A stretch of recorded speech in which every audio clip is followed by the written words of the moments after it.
Huwag mo nang umiyak kuya. At ano. At Ako, relax lang ako kuya. nga po pala si Jobert Bayon na po. Nanawagan po ako sa pamilya ko doon sa Bacolod na gusto ko na pong umuwi dyan sa Bisaya, sa Negros. Ito po kuya. Ito po si Kuya Guard at umiiyak na po. Pamilya niya. Ito idol. Balik lang po ako, sir. Sige po Kuya Guard. Pakilo ko muna pa, sir, ito. Sige po Kuya Guard. Ingat po kayo. Mamaya punta po kayo dun sa barracks Kuya Guard. Kain po tayo dun. Opo, sir. Sige Kuya Guard. Good morning mga idol. On duty na naman tayo. Kaganda sa mga panahon idol Ganda mo daw mga panahon. Uy, nandun si Kuya Guard mga idol. Andoon. Puntahan natin si Kuya Guard idol. Interviewin natin. At ito'y na sa buhay, nalulong sa sugal. Kuya Guard, Sir? ang nawa mo dyan? Sir, mga lata po, sir. Ay, bibinta mo? Opo. Bibenta ko po. Pambili lang po ng pagkain, sir. So, naman Kuya Guard. Ito yun, saan mo pa ibibinta yun Kuya Guard? Dalhin mo pa dun sa sa Kalakal? Doon ko po ibibenta sa Balanga kasi mahal po yung doon, sir. Dito po sa Hermosa, mura lang yung lata. Kuya Guard, pwede ba magtanong sa'yo? Pwede mo ba ikwento yung buhay mo? Bakit ka nagkaganito? May security ka naman pag tuwing gabi. Pag umaga ba't ang sobrang sipag mo? Sir, kumbili lang po ng pagkain dahil ako kukulang po yung wala po kasing sahod Saka yung sahod ko po, sir, yung pinadala ko doon sa amin, magbabayad po ng utang.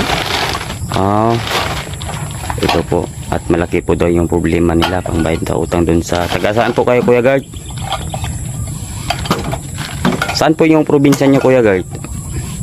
Bacolod po, sir. Bacolod? Opo. Ang layo. Layo pala yung Kuya Guard, no? Ba't napunta po kayo dito sa Maynila? Naghanap po ako ng trabaho, sir. Sa totoo lang po, sir, dati na po akong security guard doon sa Bacolod. Yun nga po,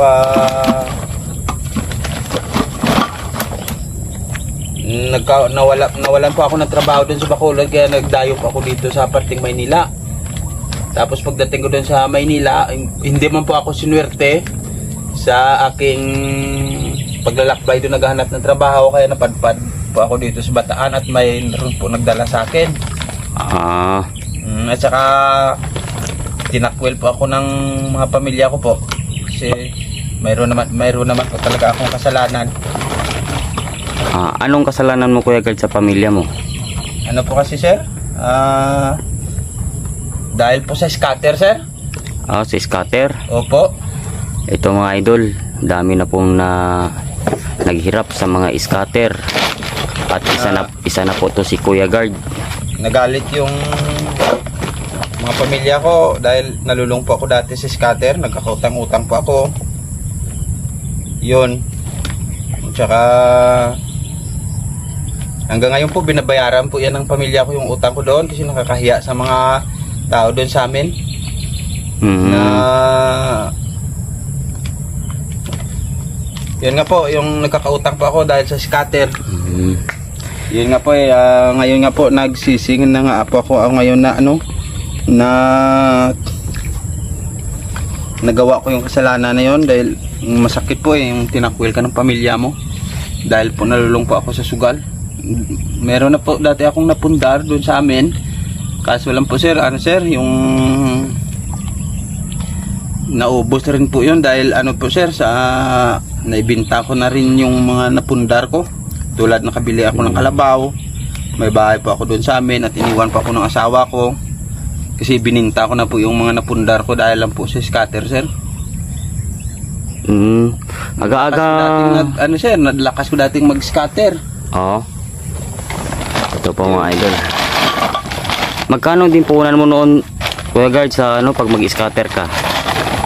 Ano po, sir? malakas ko dating mag-scatter. Ano, yung bawat sahod ko, ano yan, sabi ko sa asawa ko, pasok ko ano lang, 5 araw. Tapos, kumplito naman po ako sa scatter. Kumplito naman po pala ako sa ano, sa pasok ko sa trabaho. Kaso lang po, nagsisinungaling po ako kasi pinang-i-scatter ko po yung ano, yung sahod ko. Yun doon nalalaman na nagalit yung ano ko, hiniwalayan po ako ng kalibin partner ko. Saka nagagalit yung pamilya sa akin. Pero ngayon Kuya Guard, ano pa ba, babalikan mo pa ba yung ano? Sa ngayon po nagsisisi naman po ako dahil sa nagawa ko po at na-appreciate ko po yon. Yung kasalanan ko, na mali ko naman po talaga yon dahil sa nagawa ko nga yun, na addict po ako sa scatter. Yun, dandahan po akong ano, dandahan po akong bumagsak. Pilit-pilit na magbago po para maiwasan po yung sugal, at naghingi naman ako ng pasensya doon sa aking pamilya para makabalik po ako. Kasi dito po sa napuntahan ko, sir, wala po talaga akong ditong may maanan. Dayo lang po ako, pag minsan natutulog lang po sa bangkita, sa ilalim ng tulay.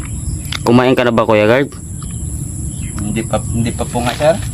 Kain ka muna doon sa barracks namin. May ano po kami doon. Dito. Ulam po kami. At ano, bago ka maghapon po yan, papunta ka doon sa ano. Sobrang init Kuya Guard ngayon, oh. Kaganda sa panahon pero sobrang init mga idol. Ito, kakasilang ng araw mga idol. Ito si Kuya Guard. Sana matulungan po natin to, at ano, kung may makatulong po tayo nito dito mga idols. Ito at nagsisi na siya sa mga kasalanan niya nagawa noon sa buhay niya. At ngayon, ito yung resulta sa 10 times. Pwede po ba, sir, manawa? Ipopost mo po yan sa ano, sir? Sa YouTube? O, ipopost natin to para yung kamag-anak mo mga Kuya Guard na ano, kumbaga alam nila yung sitwasyon mo na andito ka, yung ano mo, hirapan mo dito. At para naman na alam nila yung location mo kung saan ka Kuya Guard. Ito, kausapin mo dito at ano po tayo dito.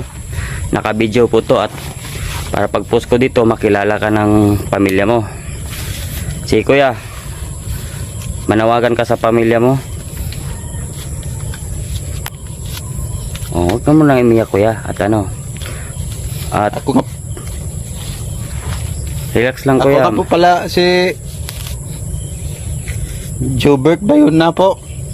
Nanawagan po ako sa pamilya ko doon sa Bacolod na gusto ko na pong umuwi dyan sa Bisaya, sa Negros, kasi hirap po ng kalagayan ko dito.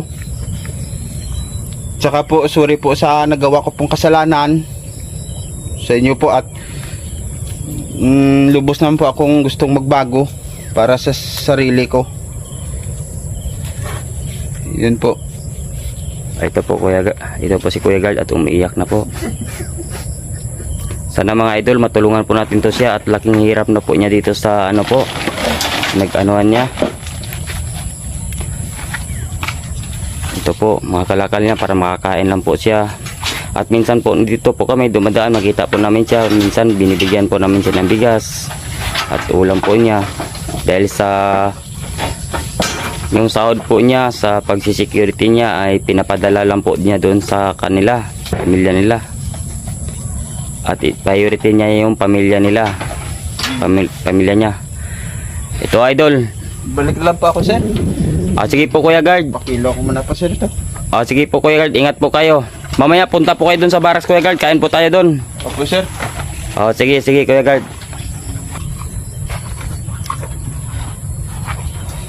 Ayun po si Kuya Guard.